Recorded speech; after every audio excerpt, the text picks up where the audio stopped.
Today I'm going to show you how you can cut and style your own curtain bangs at home. Hi, I'm Ariel. Welcome back to my channel. So I have some curtain bangs that are sort of grown out. I've been noticing that they haven't been like styling as nicely lately, so I'm thinking they need a little bit of a trim and some reshaping. So I thought I would just show you guys how I trim them myself at home and how you can do it the same. I haven't styled my hair in a few days, so it definitely needs to be restyled, which we are going to do after we cut them. But I do always like to cut my hair dry. I just find that I get better results that way, and because I do have naturally curly hair and I wear it straight, cutting my hair when it's straight is kind of like a guaranteed way that I can see how it's actually going to look when it's styled, compared to if I cut it wet and it's curly. It's just not the same thing. So I always cut mine dry. Before I start cutting, I'm just going to show you guys what I am using. It's really only 3 things, at least for the cutting part. Some scissors, and please don't let me see you using kitchen scissors. Get yourself a good pair of hair cutting scissors. These ones are from Amazon. I'll link them in the description box. A comb. This is actually a cutting comb, so it's made for this. And then just a couple of clips. These are my favorite ones to use. They are croc clips or alligator clips. Again, I will link them in the description box. And they're also my Amazon storefront. But yeah, that is kind of all you need for the cutting part. So it's pretty simple. You don't have to spend a lot of money on this stuff. Like, you can do this pretty affordable at home. So now let's get to the cutting.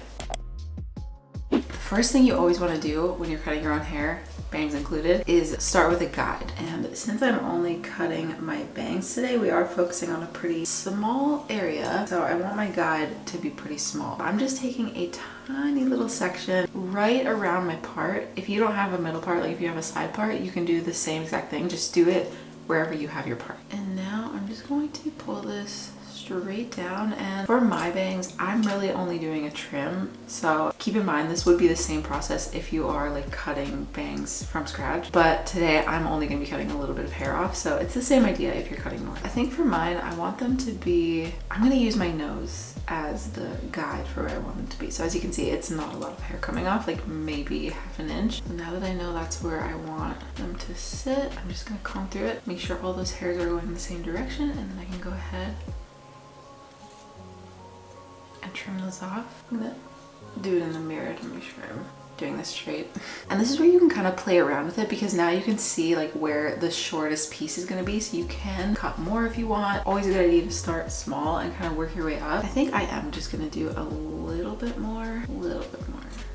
Okay, that was hardly anything, but I just know I don't want these to be too short, because I did actually make them too short last time. So I think I like the length of this, and I am going to go in later and like refine it a bit more and soften it a bit, so they might end up being a little bit shorter than they are now. But I like how this is looking, so now this is my guide. Now I'm gonna grab a couple of my clips here and just make sure that all of this side is staying out of the way, because I'm gonna work on one side at a time. I'm just gonna take a little bit around that guide that I just made, and I'm gonna work in really small pieces at a time. Again, it's always easier to do it that way than taking way too much. And as you can see, I took a diagonal section. Very important, because now I'm gonna pull this to the opposite side, and I'm gonna angle my fingers at the same angle that that part is. You want to make sure you have a good diagonal part. You don't want it to be straight. You guys will see how this will make sense once I actually cut it. So let me go ahead and do this.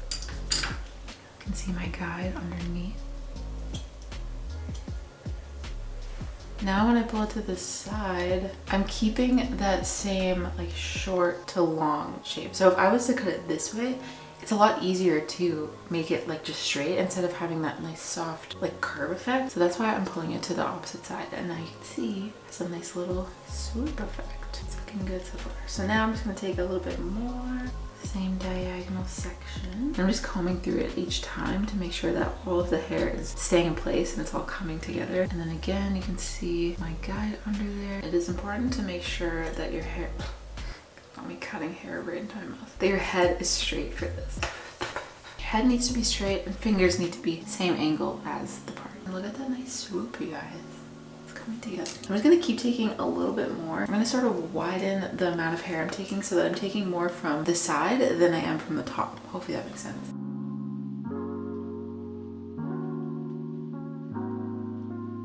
So as you start to work your way down, you start to notice that your finger is getting like more and more angled, which is good. You want to keep as much length from down here as possible, because we're going to go in and fix the face framing part of it after. Looking good so far. actually don't want to cut too much of the hair around my ear because I want to do that later when I feel like I have a little bit more control over what I'm actually cutting. So I'm gonna kind of curve it in here.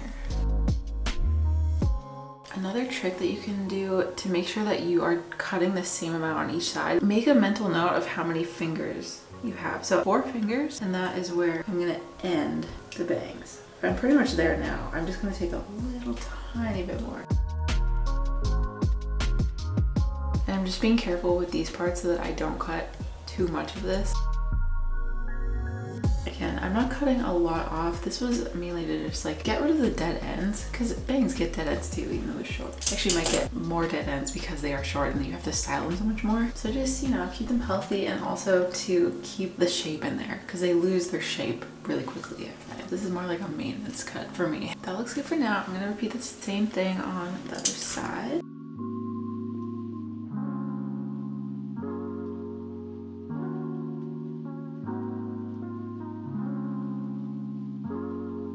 You can also do it in 2 sections if you need. Like, this hair doesn't all fit in my hand really well, so I'm just leaving half of it. I'll start here, this section, and then I'll go back after and do the rest. Just take a little bit more. Almost got my 4-finger section. Got both sides, the first part of them done. And now, this is kind of the fun part. First, I'm gonna make sure, so much hair removal. I'm gonna make sure that both sides are even. Now, I didn't cut any of this stuff, as you guys saw. So again, I'm gonna take my little 4-finger section and just focus on that. Comb this all straight up, and it's pretty even. I have a little bit going on here. So that looks better. And then I also like to go in and just point into it. So kind of like fan my fingers out, and then I'll go in and just point cut it a little bit. You have to be very careful when you're doing this because you can accidentally cut too much very quickly. But if you just do it a little bit at a time, you can definitely do this. And it just like blends each side together. So even if you don't like part your hair exactly the same every time, you know that it's still gonna blend really nicely. It's good if you have like thick hair, or if you feel like your bangs are like super hard to style. This will definitely make them a lot lighter and a lot more wispy, easier to style. I just love doing this. And I would do this in the salon too. For those of you who don't know, I used to be a hairstylist, so I'm giving you real tips here. And then when you comb it down, you can see if there's any spots you still want to soften a little bit more. I think I want to do this piece, and then you can target them like individually. Now it just looks super soft and blended. You see how this one is just very bulky, which it doesn't look bad, like you totally leave it like this. This one just looks so much softer and it's so much more blended.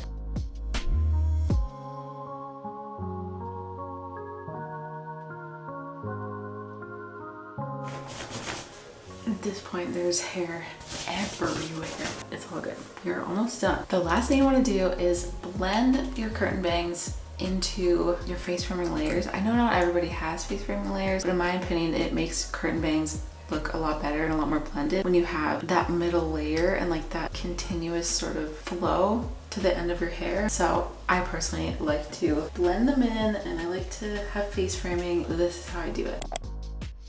I'm actually going to slide cut. So I just take my scissors, open them up a little bit, starting kind of wherever the first piece falls out. And now that is where I'm going to slide cut. So I'm just opening and closing my scissors really fast, and then it just blends everything in really nicely. I'm gonna take even more now.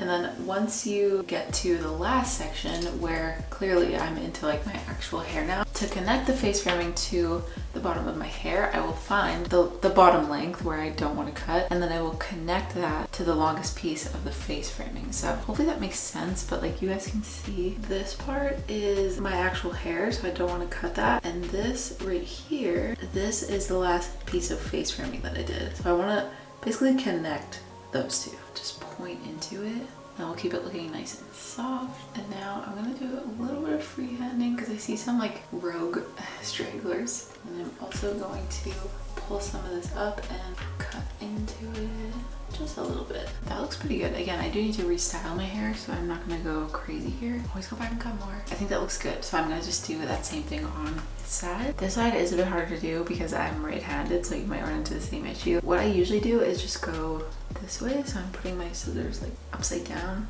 I guess, and then still going from in front. Or what you can do, which I don't prefer this method, but what you can do is flip your hair and then go this way. I just find there's so much more room for hair when you do it that way. So preferably you go from over top.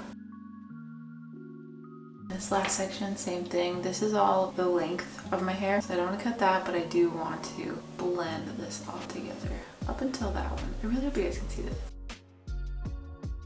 It's crazy though the amount of times I've messed up my haircut because I'm talking and like trying to get the shot and trying to explain what I'm doing. I'm multitasking. Lastly, I'm just going to point into this. And that feels pretty good. So now I'm going to really quick just restyle the rest of my hair, and then I'll come back in a second and show you guys how I style the bangs. Okay, time to style the bangs. Now again, they have kind of already been styled, but it has been a few days. So I'll show you guys what I normally do if my hair was wet and I was actually gonna like style them from the beginning. Personally, I love to use the Revlon one-step blow dry brush. You get the same result as like a round brush and a blow dryer, but it's all in one. So this is super easy to use. I always dry my bangs with this to help get that like swoop shape in there. So I'll show you guys how I do that. I'm just gonna spritz my bangs with a little bit of water. My curly hair is screaming right now that I'm using heat on it again, but it's fine. So I first like to dry them each way to the side. So I go back and forth, left to right, just drying them kind of in the same way that I cut them. And that will help encourage them to swoop more towards my face and get that real side curtain bang look. And then once I've dried them enough like that, I will go under them and over them. Again, just back and forth until I feel like they're pretty much dry. And then I will usually try to finish them rolling them under. And this is what I have after doing that. So they have so much more of a swoop now. But we're not done there. I'm gonna go back in with the Revlon brush. And then this time, instead of going underneath them and rolling them towards my face, I'm gonna go from over top of them and curve them away from my face. So now I'm getting a swoop from both sides. And I'm really getting a lot of volume, a lot of shape. And this is how they look after doing that, which I'm pretty happy with. And I could leave it like this, but I'm also gonna show you guys how I refine it a little bit more with the flat iron. So I do find that sometimes, especially like the end part is really stubborn. Usually on this side, especially, it does not like to cooperate. So sometimes I'll just go in with my flat iron and just kind of grab it all together, curve it like this. Basically just going straight in, and then I'm twisting it towards my face and pulling down. And that just kind of reinforces the curl and makes sure that it's actually gonna stay like this. So this is especially good if you have stubborn bangs like me, but you could totally stop at just the blow dry step, which sometimes I do as well. But this is pretty much it. That is how I cut and style my bangs at home. It does take a little bit of practice, and it might take you a few tries to feel like you're comfortable enough to like really go in and do some cuts. But I honestly think that anyone can do this, and it's a lot easier and faster than having to go to a salon and get somebody else to do it. So I hope you guys enjoyed the video. I hope you found it helpful in some way. If you did, make sure to give it a thumbs up and subscribe to the channel if you're new here. You can also follow me on Instagram at @StyledByAriel or TikTok, Pinterest. Thank you so much for watching, and I will see you guys in the next one. Bye.